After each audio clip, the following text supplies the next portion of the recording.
뉴욕 증시 올해 최고의 주간 찍었다. 강보한 마감. 뉴욕 증시의 3대 지수가 나흘 연속 동반 강세로 마무리했습니다. 미국의 경기 침체 우려가 다소 완화하면서 살아난 매수 심리가 이날도 이어졌습니다.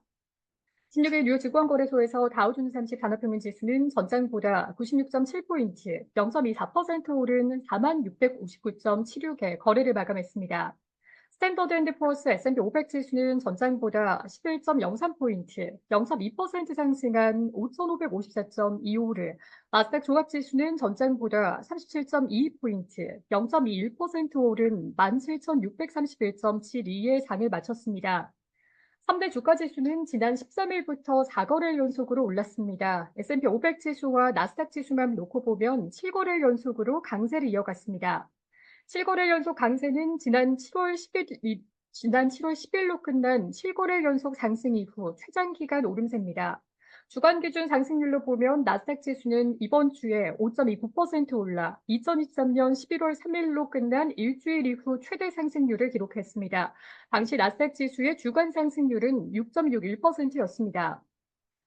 S&P 500 지수 또한 이번 주 3.93% 올라 작년 11월 3일 이후 최대 주간 상승률을 기록했습니다. 당시 S&P 500 지수의 주간 상승률은 5.85%였습니다.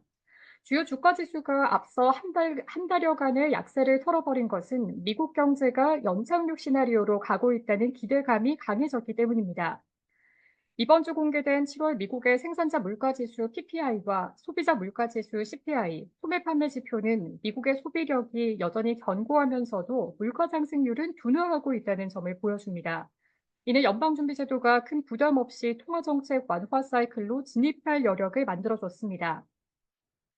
이날은 시장을 좌우할 재료가 나오지 않았던 만큼 투자자들은 매수 흐름을 이어갔습니다. UBS의 마크 하펠 글로벌 자산관리 투자총괄은 이번 주 발표된 지표들은 너무 뜨겁지도 차갑지도 않게 적절히 균형을 이뤘다며 이는 침체가 임박했다거나 끈적한 인플레이션이 연방준비제도의 긴급금리 인하 여력을 방해할 것이라는 우려를 달래는 데 도움이 됐다라고 평가했습니다. 미국의 신규 주택 착공 건수는 코로나19 팬데믹 창궐 이후 최저 수준을 기록했으나 시장에 별다른 영향을 미치지는 못했습니다. 미국 상무부에 따르면 7월 신규 주택 착공 건수는 계절 조정 연휴 기준 전월 대비 6.8% 감소한 123만 8천 채로 집계됐습니다. 시장 예상치였던 134만 채를 대폭 밑돈 수치자 팬데믹 사태 발발 직후인 2020년 5월 이후 최저치입니다. 미국 경기에 대한 소비자들의 자신감을 반영하는 소비자 심리지수는 소폭 개선됐습니다. 미시간대에 따르면 8월 소비자 심리지수 예비치는 67.8로 집계됐습니다. 이는 지난 10월 확정치였던 66.4보다 높고 시장 예상치였던 66.7보다는 개선된 수치입니다. 기업들의 실적을 여전히 좋은 흐름을 보였습니다. 팩트셋에 따르면 S&P 500에 속한 기업 중에 93%가 2분기 실적을 발표했는데 그중에 78% 이상이 시장 예상치를 웃돌았습니다. 주요 종목은 전반적으로 보합권에서 주가를 형성했습니다. 연속 상승세를 이어온 만큼 상승 동력은 약해졌습니다.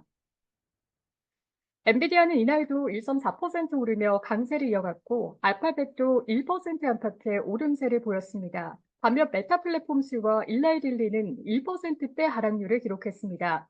다만 구글에 대한 비관적인 전망도 나왔습니다. 미주증권은 미국의 법무부가 구글의 검색 부문과 유튜브 사업 부문을 분리한다면 현재 수준에서 주가는 약 30% 하락할 수 있다고 내다봤습니다. 테슬라에 대해서 비관론이 나왔습니다. 번스타인은 테슬라의 시장 점유율이 감소하고 있다며 그것이 몇 년 내로 역전될 것으로 보지 않는다라고 분석했습니다. 이에 따라 테슬라 주식에 대해서도 매도 의견을 유지했습니다. 미국의 최대 세무 서비스 기업 H&R 블록은 시장 예상을 웃도는 호실적과 함께 배당금 인상 및 15억 달러 규모 자사주 매입 방침을 밝혀 주가가 12% 이상 급등했습니다. 반도체 기업 어플라이드 머티리얼즈는 인공지능 수요를 근거로 매출과 수익이 시장 예상을 상회하는 호실적을 발표하고도 주가가 1%대 하락했습니다. 업종별로 보면 1% 이상 상승한 업종은 없었습니다. 에너지와 산업, 부동산이 약보합을 기록했고 나머지 업종은 강보합이었습니다. 시카고 상품거래소 피드워치툴에 따르면 연방기금 금리 선물상은 이날 마감 무렵 9월 기준금리가 25bp 인하될 확률이 72.5%로 반영됐습니다. 전날 마감 무렵과 거의 같은 수치입니다. 시카고 옵션 거래소 변동성 지수는 전장보다 0.43포인트, 2.82% 내린 14.8을 기록했습니다.